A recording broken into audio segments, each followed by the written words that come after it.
Pi Network, right? You've probably heard of it. I mean, it's that project with this huge community that's felt like it's coming soon forever. But you know what? Something seems to be changing. There are some recent technical updates that suggest Pi might finally be at a real turning point. We're talking about moving from just a promise to something, well, real.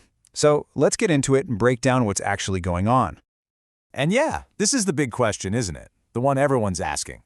I mean, the community's patience has been, well, legendary. But so has the skepticism from the outside. So is this incredibly long wait finally about to pay off? We're going to dig into these new developments and figure out what they actually mean for the project. Okay, so here's the takeaway from all the latest news.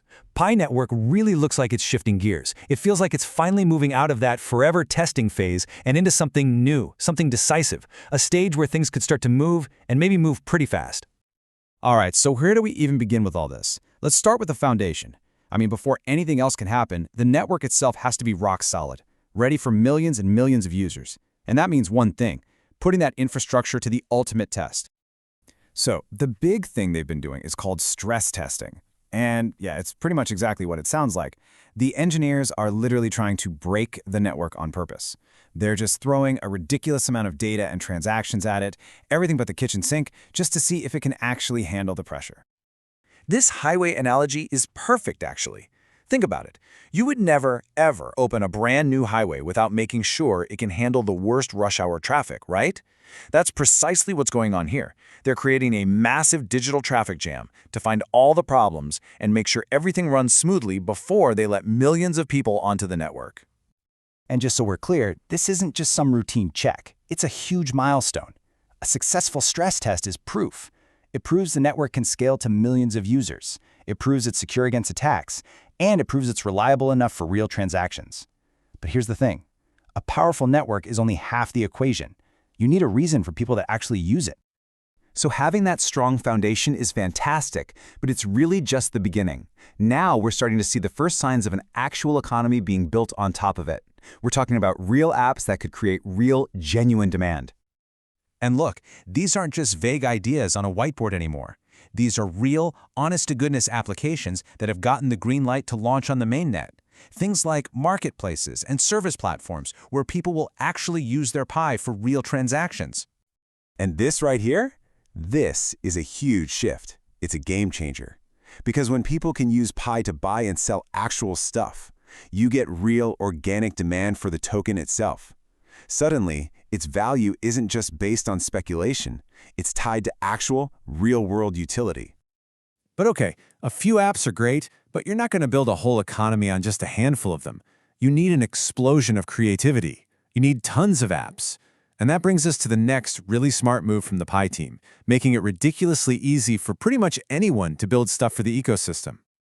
This comparison really says it all, doesn't it? I mean, just look at the difference. Over on the left, that's the old way of doing things in crypto. Super complex, kind of scary, and basically just for expert coders. But on the right, that's the Pi approach. Simple, no-code tools that throw the doors wide open for anyone who has a great idea, not just the programming geniuses.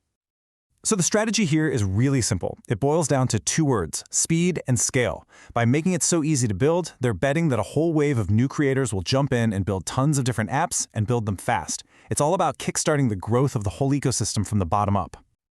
Okay, let's zoom out for a second and connect the dots. We've got a stress-tested network. We've got real apps creating actual demand. And we've got the tools for anyone to build even more. So the billion-dollar question is, what does all of this mean for the future value of Pi?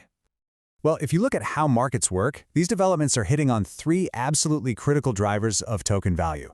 First, you've got real demand coming from these new apps and services. Second, you have a controlled supply of tokens, which is so important in crypto to avoid inflation. And third, you have growing technical credibility because of all this successful testing. It's a powerful combination. Now, when you put those three things together, demand going up, supply staying tight, and people believing in the tech, you create the perfect conditions for something economists call a supply shock. And that's basically when demand could suddenly just explode and totally outstrip the available supply. When that happens, you can see a very, very sharp spike in price. Okay, hold on. We have to pump the brakes for a second. And this is a really important but. We have to be realistic here. Even with all these positive signs, Pi Network is absolutely still a high-risk asset. Let's be real. In the crypto world, there are no guarantees, ever.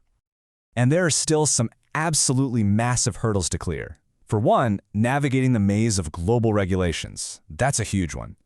Then there's getting listed on major exchanges so people can actually trade it easily. And maybe the biggest one of all is making sure all this new developer excitement isn't just a temporary fad. These are seriously tough challenges, no doubt about it. But at the end of the day, I think this quote really captures where things are right now.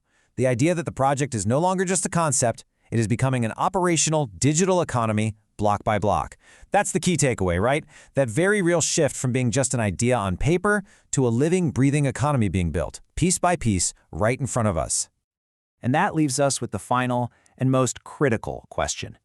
All these technical building blocks are being put in place one by one, but are they strong enough to support a real, lasting digital economy? Or is the biggest test of all, surviving the wild, unpredictable open market, still waiting just around the corner? I guess only time will tell.